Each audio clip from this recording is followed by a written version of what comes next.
रोहन नाम का एक आदमी अपनी पत्नी रेखा के साथ गांव में रहता था।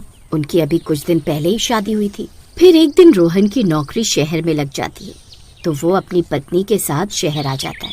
फिर वो दोनों शहर में एक किराए के मकान की तलाश में जुट जाते हैं। उनके पास इतने पैसे नहीं होते, तो वो प्रॉपर्टी डीलर को कोई सस्ता मकान किराए पर दिलवाने के लिए बोलते हैं। फिर प्रॉपर्टी डीलर उन्हें एक मकान दिखाता है। रेखा को वो मकान पसंद आ जाता है और वो वहाँ रहने लगते हैं। फिर उसी रात जैसे ही रात के 3 बजते हैं, उन्हें घर के पीछे बने बाग से किसी के झूला झूलने की आवाज आती है।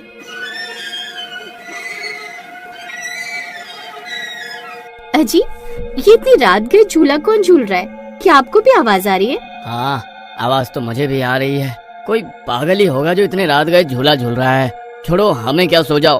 फिर इतना बोलकर रोहन दोबारा सो जाता है, लेकिन रेखा को नींद नहीं आती। पता नहीं कौन है। एक काम करती हूँ, खिड़की से देखती हूँ कि आखिर है कौन। फिर रेखा खिड़की की ओर जाती है और खिड़की खोलकर देखने की कोशिश करती है। उसकी आंखें फटी की फटी रह जाती हैं। वहाँ पीछे एक पुराना पीपल का पेड़ होता है। उस पेड़ से एक पुराना झूला लटक रहा था और उस झूले पर एक औरत सफेद साड़ी पहने झूला झूल रही होती है।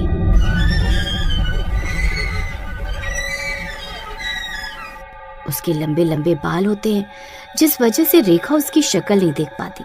उसे देखकर रेखा बहुत डर जाती है। फिर वो भागकर रोहन की ओर जाती है। अरे रोहन, जल्दी उठो, जल्दी उठो, मुझे तुम्हें कुछ दिखाना है। अरे क्या हुआ रेखा? रात के 3 बज रहे हैं, तुम सो क्यों नहीं जाती? जो दिखाना हो सुबह दिखा देना। फिर रेखा रोहन का हाथ पकड़कर उसे खिड़की की ओर ले जाती है। फिर रोहन भी देखता है कि दूर एक औरत सफेद साड़ी पहने झूला झूल रही है।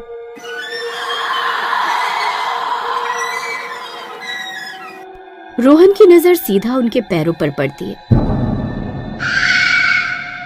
और उसके पैर देखकर रोहन की आंखें फटी की फटी रह जाती हैं। अरे रेखा, उसके पैरों की तरफ देखो। अरे वो उल्टे हैं। ये कोई साधारण औरत नहीं है, ये तो चुड़ैल है। अरे मर गए रे, ये हम कहाँ फंस गए। ये तो सच में चुड़ैल है। अब क्या करे जी, अगर इसने हमें देख लिया तो ये हमें जिंदा नहीं छोड़ेगी।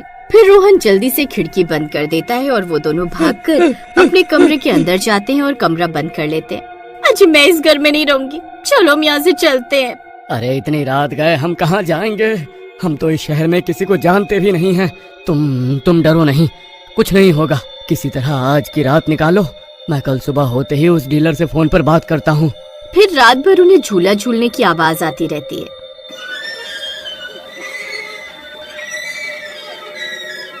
और वो डर के मारे पूरी रात सो भी नहीं पाते। फिर सुबह होते ही रेखा पड़ोस की औरतों को रात में हुई घटना के बारे में बताती है। अरे बहन जी, क्या मैं आपसे कुछ बात कर सकती हूँ? हैं, बोलो ना। हम लोग कल रात ही इस घर में शिफ्ट हुए, लेकिन हमें रात भर किसी के झूला झूलने की आवाज आती रही। क्या इसके बारे में आप कुछ जानती हैं? हे भगवान, क्यों आपने इस घर को किराए पर लिया है? क्यों, ऐसा क्या है इस घर में? ये घर कोई आम घर नहीं है। इस घर में जो भी रहने आया है, 3 दिनों के बाद उसकी लाश इस घर से मिली है। मेरी मानो तो तुम आज ही आज ये घर छोड़कर चले जाओ। हे भगवान, ये आप क्या बोल रही हैं? मैं सच बोल रही हूँ। जो भी इस घर में रहने आता है, उसे आधी रात को पीछे की खिड़की से एक औरत झूला झूलती हुई दिखाई देती है। और तीसरे दिन उनके साथ वो औरत क्या करती है किसी को नहीं पता, क्योंकि तीसरे दिन सिर्फ उनकी लाशें ही मिलती हैं। रेखा उस औरत की बातें सुनकर डर जाती है और भागती हुई रोहन के पास जाती है। रोहन, रोहन, कहाँ हो तुम? चलो, हमें इसी वक्त ये घर छोड़कर जाना होगा, नहीं तो वो चुड़ैल हमें जिंदा नहीं छोड़ेगी। अरे तुम ये कैसी बातें कर रही हो? आखिर बात क्या है, मुझे कुछ बताओगी भी? मैंने उस झूला झूलने वाली चुड़ैल के बारे में सब पता लगा लिया है। इस घर में जो भी रहने आता है, वो चुड़ैल उसे तीसरे दिन मार देती है। आज पहला ही दिन है, हमारे पास 2 दिन है। चलो हम चलते हैं यहाँ से। अरे हम ऐसा नहीं जा सकते, हमारे पास दूसरा घर किराए पर लेने के लिए पैसे नहीं है। रुको, मुझे डीलर को फोन करने दो। हमारा 2 महीने का सिक्योरिटी डिपॉजिट है उसके पास। फिर रोहन डीलर को फोन मिलाता है।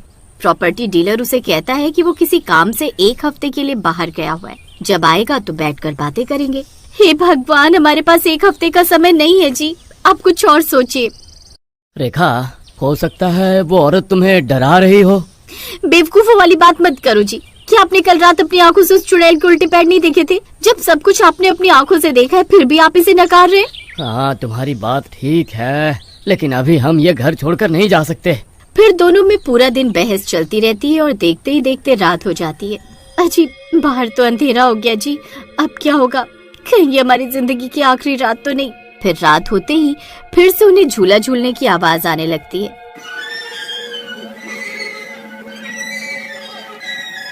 अरे मर गए रे, ये नास बेटी चुड़ैल तो आज फिर से झूला झूलने आ गई।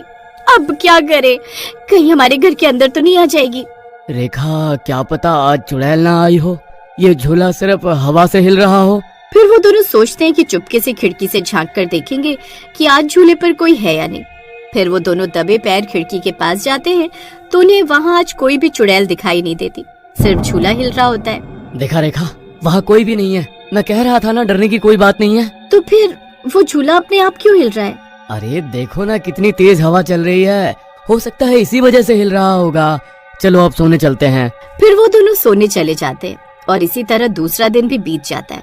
सुबह होने पर रेखा बहुत खुश थी क्योंकि उसे कल रात कोई चुड़ैल दिखाई नहीं दी थी। फिर उसकी पड़ोसन उसे घर के बाहर खड़ा हुआ देखती है तो उसके पास आकर बोलती है, अरे आप लोग अभी तक यहाँ हो? आज आपका तीसरा दिन है। मैंने आपको बताया तो था कि जो भी इस घर में रहने आया उसे वो चुड़ैल तीसरे दिन मार डालती है।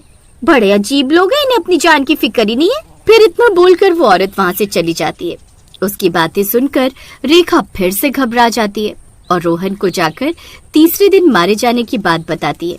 अरे रेखा, तुम्हें कितनी बार समझाऊं कि अब डरने की कोई जरूरत नहीं है। कल रात भी वहाँ कोई चुड़ैल नहीं थी, अब वो जा चुकी है। नहीं जी, मुझे तो बहुत डर लग रहा है। आज तीसरा दिन है, अगर उस औरत की बात सच हुई तो हम आज मरने वाले।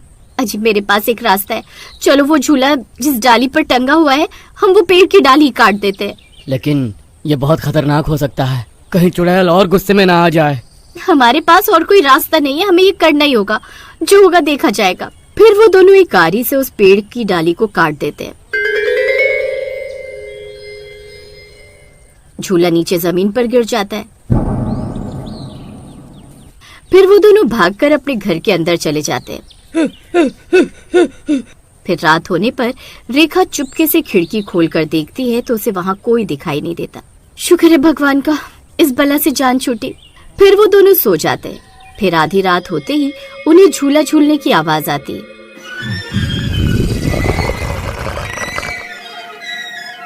फिर जैसे ही वो आंख खोलते हैं तो उनकी आंखें फटी की फटी रह जाती हैं। वो झूला उनके कमरे की छत से बंधा हुआ होता है और वो चुड़ैल झूला झूल रही होती है।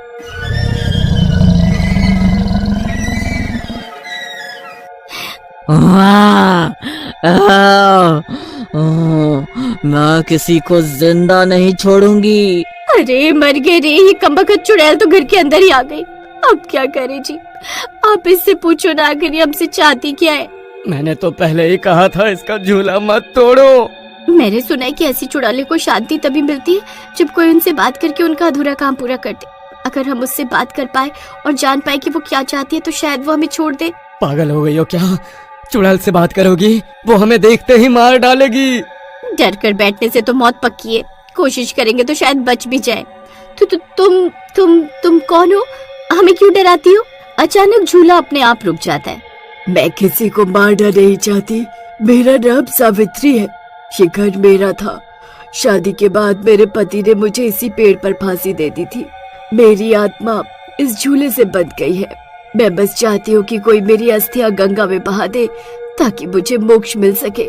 हम तुम्हारी मदद करेंगे। अगले ही दिन रोहन और रेखा उस पेड़ के नीचे खुदाई करके सावित्री की पुरानी अस्थियां निकालते हैं और उन्हें गंगा जी में बहा आते हैं। जब वो लौटते हैं तो देखते हैं कि घर से झूला गायब है।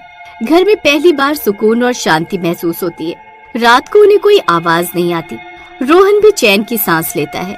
अगर हम डर के मारे भाग जाते तो शायद कभी सच नहीं जान पाते।